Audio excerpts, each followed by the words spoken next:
Hey everyone, I'm Bernardo, and welcome to Career Insights, where we help career-driven professionals advance their career.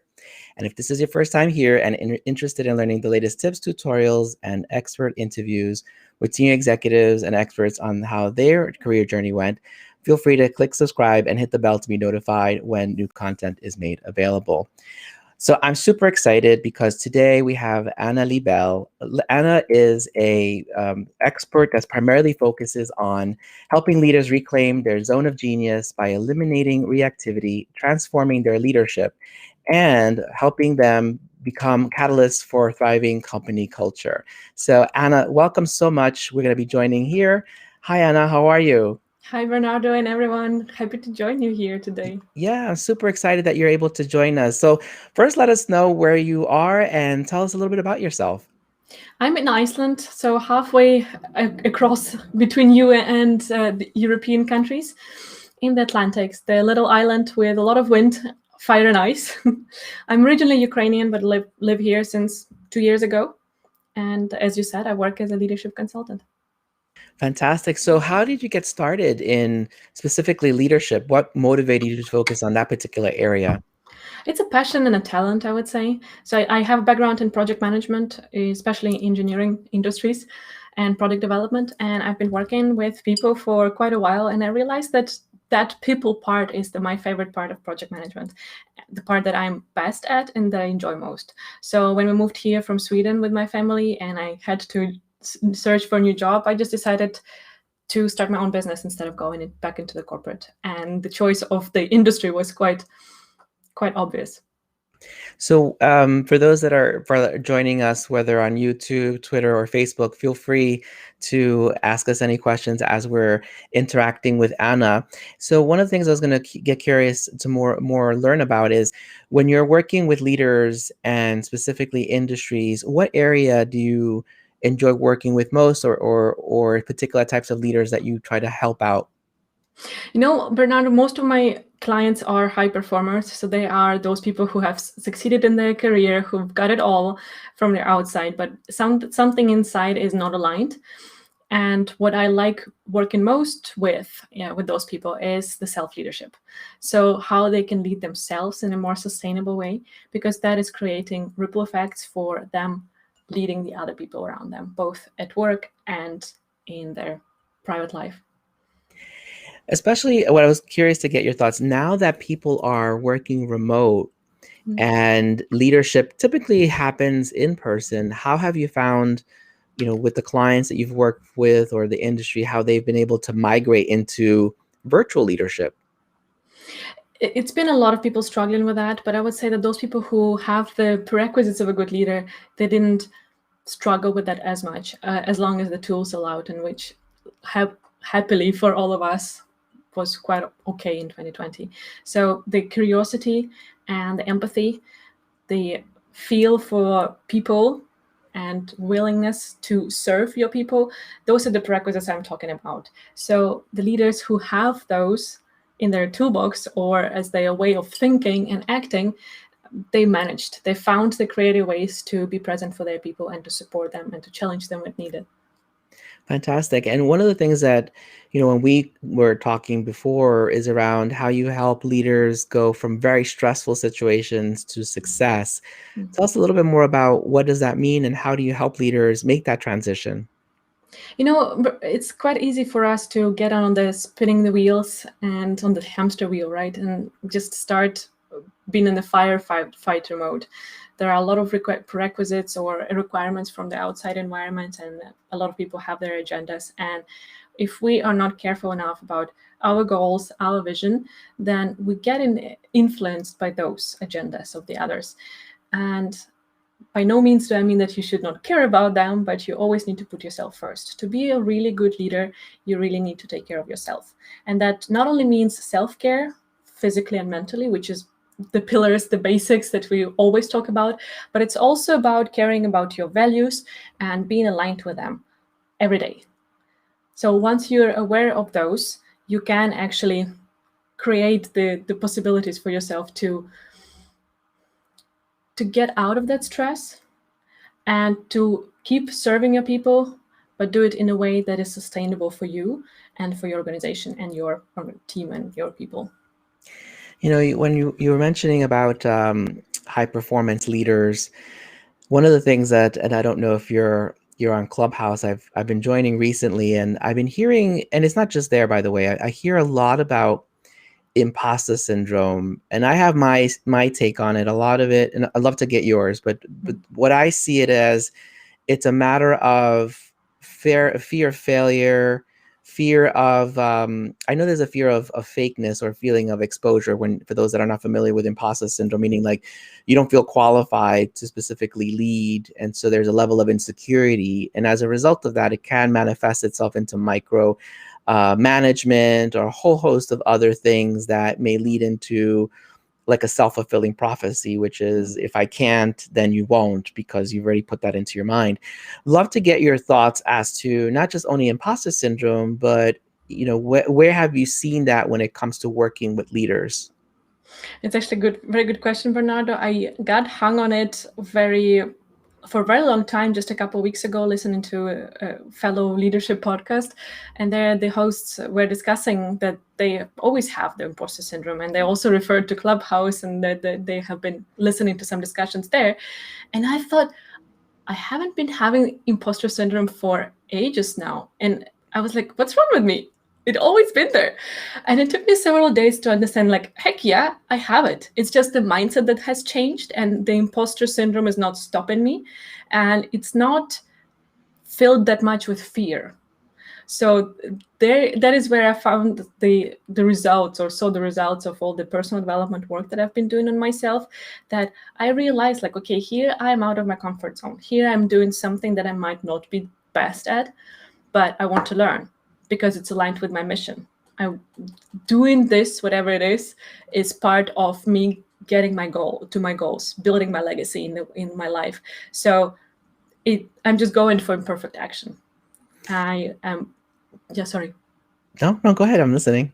Yeah, I just wanted to say that basically that turns the imposter syndrome from being this force that really brings stress to you to becoming the force that is actually empowering you. And you're like, yeah, here I'm afraid. It means that I'm growing and I'm doing something that matters to me, that I care about. Yeah, I agree. And I think that there's a lot of, I would say, confusion when it comes to imposter syndrome around stage fright. Like, there's symptoms of, I wouldn't say insecurity. It's really more around performance. Can I perform? Can I lead? How do I get someone to believe in me as a leader? One of the things I was listening to, I think it was a couple of days ago, where someone was saying, like, the most successful speakers get the butterflies in their system, and they call it imposter syndrome. I don't know. I do think that there's an aspect of stage fright that exists. What I do think also is that when it comes to overcoming the imposter syndrome as a leader, it is thinking about where you can build a level of confidence along the way to feel not so much that imposter syndrome complex, I suppose. And I just, similar to what you were saying early on in my career, I kind of felt a little bit about that, because you do go from being an employee to management. And as a leader, you're using a wide range of tools to try to motivate or influence without authority if they don't report into you. And how do you instill confidence? And there isn't one specific answer, because every leader is a bit different. Would love to learn a little bit more about, when you're working with leaders, what trends have you seen in helping them either overcome imposter syndrome or get into that ownership of how they lead a specific organizations? I know you also work with culture, company cultures as well. Yeah, I do. Answering your first question part, how do we work with imposter syndrome with my clients? Quite a lot. It's going into the digging deep. Where does this fear of being exposed, of whatever, come from? And usually I do the exercise of 5 whys. So we dig 5 layers deeper, and you can do it on your own. It's tough, and you might need to get some practice. And sometimes if you're stuck, you just need to go one level up and think, okay, what kind of other why question can I ask here? to dig deeper. And usually what you come to on the deepest levels is your values. And when you tap into that reason, like, okay, so I'm afraid because I love this person. I'm afraid because I care for these people. I'm afraid because this project is very important for our mission. That really turns it upside down. And as I said earlier, it really empowers you. So that's what we're talking a lot with my clients about and working on. And could you remind me the second question, please, about the culture it was, right? Yeah, I was just wondering, and thank you for sharing that, because I do think that it's helpful to understand what people can do to start to think about how to get themselves out of that mindset and either embrace it or kind of move beyond it so that you're feeling more comfortable in that role. And the question was really around how has empowering leaders then helped shape the culture of the organization or culture. And I apologize for the noise if you're able to pick up on that. I live on a very busy street, so I apologize for that in advance. I'll mute myself, but that was the question, was really around leadership and how it affects the culture that you work with. So I think the power is really in guiding by example. That's one of the key pillars of successful leadership to me, because people do as you do and not as you say. I see it very clearly on my 2-year-old daughter, and she's a great reminder to me how a good leader should be. Like, I'm, as a mom, practicing to be a good leader on a daily basis, because she's really showing me, like, I can talk about whatever in the world, but what I do and how I behave is what she's mirroring. And that's the same with our employees. That's the same with our teams. So if you want to show that you care for your people, if you want to embrace them, to go in, like, to face some challenges that you in the company have, show how you're doing it yourself, and show that you're not perfect either with that, right? There is so much discussion about vulnerability at the moment, and I think this is a very important part of it. You need to show that you as a leader don't have all the answers, but you have the courage and the curiosity to try, and that you are open to fail sometimes, and you're open to talk about your struggles or your fears and negative emotions, because you know that you're growing, and those are growth pains. So by modeling that for your people, you can actually create the culture where that is just lived by every person in your team. And I love the fact that you raise the level of vulnerability, because it humanizes the leader versus it being this very big difference of power dynamics about I'm the leader and you must do exactly what I say. And it also, right now we have several different generations in the workforce, with Gen Z in the in the workforce itself. And there's a different attitude towards work. And when I say attitude, I'm not talking about personal attitude. It's just the viewpoints of work and what should be in the workplace. You have the boomers, you have the Gen X, you have the Gen Y, and you have the Gen Z. And with the Gen Y, you can actually break that out into two sections. So I love the fact that you're raising that, because depending on where you fit into that spectrum of a generational difference, you may have a different perspective as to being vulnerable, because sometimes there is this connection of being vulnerable and being weak, which is not necessarily the same. It's just, being able to show that everyone has room for improvement, and there's no one that's specifically perfect when it comes to leadership as well. Yeah, definitely. And that's actually something that I observed with the guests on my podcast, the Genius Leadership podcast, that the CEOs and the coaches that I'm talking to, they talk about it like, I'm, as a CEO, for example, I'm not supposed to know the job of every employee of mine. That's not my job. And I have the trust in my people, and they're hired there for a reason, because I'm not supposed to do all those things, and I'm not good at all of those things. My job is not to be the best. My job is to create the environment for all of them to do the best of what they can, and to lead the way instead of being in the way. And I really like that attitude, because it really keeps leaders humble, and also showing that, yeah, I'm not a super machine, I'm not a Superman, I'm just a human being, and I have a role just as important as any other role in the company.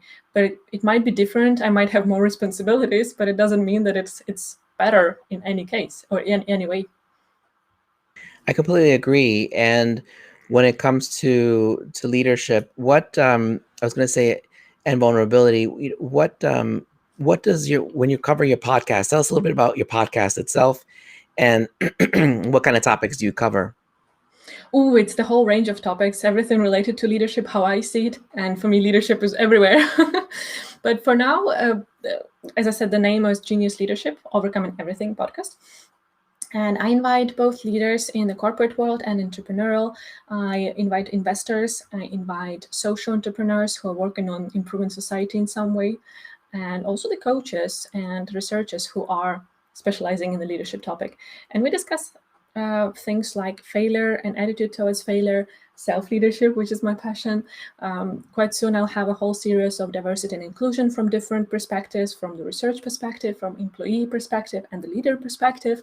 So I try to bring all the aspects and create this platform that is kind of one-stop shop for leaders to come and find inspiration and answers to their questions in their job and their role. I think that's fantastic. And I do think that when it comes to leadership, it's multifaceted as far as where you can go with topics. And also when you're trying to include diversity, equity, and inclusion, diversity is different by country. Every country has different viewpoints as to what does that specifically entails. So it's not equal. And so that different perspective also provides a level of awareness, especially if you're working in multicultural or global organizations. And we'd love to learn a little bit more about what lessons can you share with our audience when it comes to leadership, or tips that you advise that they consider as they're in the leadership role and also working remotely? I think the red thread in a lot of my interviews is embracing and acknowledging, and just being aware of things like challenges, of things like change. Just this week I had a live event that goes into the podcast as well, talking about the digital transformation. And there the speaker of mine, who is from here, Iceland as well, Cecilia, she was talking about it. You need to accept the change. It happens whether you want it or not, whether it's comfortable for you and your people or not. So once you accept and embrace those maybe uncomfortable things, it already gives you some power. So that's one of the tips. The other one is also about being present for your people. And on the podcast, I try to both give some kind of strategic and bird eye view on the topics, but also give some practical tips. And we dive deep into those topics, like how on a daily basis can you be present for your people, both in the virtual environment and in usual workspace, right, when we can gather physically. And there, for example, it was about use the products. Really go through all the whole journey of your customer using your product, be it internal customer, like your employees, or external customer, the one who ultimately buys your product or service. Create that customer journey, see the pain points, talk to people about those, and try to find the solutions. Show to your people that you care and that you want to bring the change and improve the work environment and the product together. I love your point that you raised in regards to digital transformation, because irrespective if you're working in whatever industry you're in, technology, whether it's robotics, artificial intelligence, machine learning, blockchain, any of these types of systems are going to somewhat replace the way work is done. And you already see it now. Like if you go into a McDonald's, you don't see as many tellers at the till because there's all these, self-service kiosks that you use. Or even at the bank, if you go to the bank, you don't necessarily need to go to a teller. You can do everything online. So it's been something that's been underway and continuously to accelerate, especially through COVID. And when it comes to the leadership aspect, I agree with you. There is the aspect of accepting change and then also seeing what does that necessarily mean for your talent, right? How do you develop them to move, to be nimble enough or agile enough to be able to get into that next stage of being able to help the company move forward? Because otherwise it can become obsolete. Like you see many companies that have not caught on the trend of leveraging technology. Would love to get your thoughts as it relates to technology and leadership. What have you been seeing, or what thoughts do you have on that?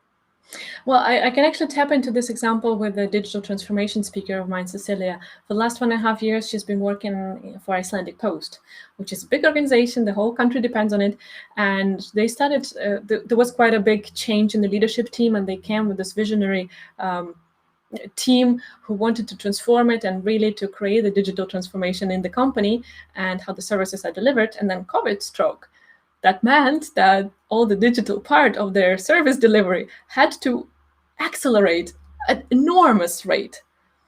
And she was talking about that you need to over communicate to really succeed with a digital transformation. The topic was actually human challenges of digital transformation, because Cecilia was talking about it's never about technology if you fail with this initiative. It's about people who are implementing it. So you need to get people on board, and you need to make sure that no one falls off on the journey. It's not only about this kind of kickoff event that everyone understands what we're doing and that's it. No, you need to do it on a daily basis. And she was giving examples of how they over-communicate.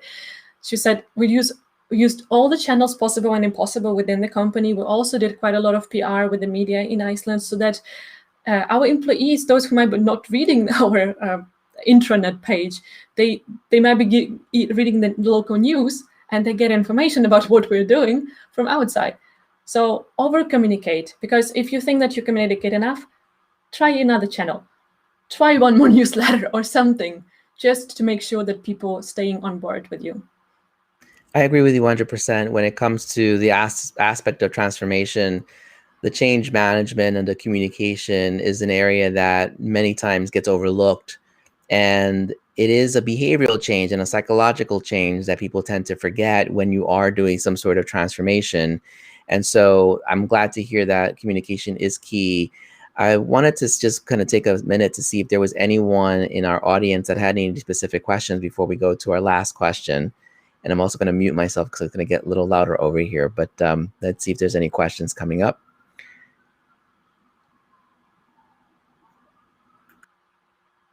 I don't see any questions so far, but before we kind of get to the last question, if there are any questions that people have of you and the work, how can they find you? Where can they reach out to you if they have anything that they'd like to chat with you about? You can connect to me on LinkedIn. That's the platform I'm most present on, and now on Clubhouse, but that's not the easiest way to connect for a chat. But on LinkedIn, you can find me by my name, Anna Liebel, and I will be more than happy to answer all your questions and just brainstorm whatever you think about leadership. Fantastic. So before we go, we'd like to love to learn a little bit more about what's next for you. As I said, I launched the podcast. It was quite recent in mid-January. So now growing that platform is one of the priorities for me, because I'm having a blast with it. I'm really enjoying the process of having those conversations and getting the feedback from the listeners. So this is one of the things. And then on top of doing the individual consulting with leaders who I work with, I'm now developing a group program with a dear friend of mine, Alona Ipanova. She was also on my podcast and the webinar. So we will do a group program about self-leadership for leaders in the companies. So it's really exciting as well.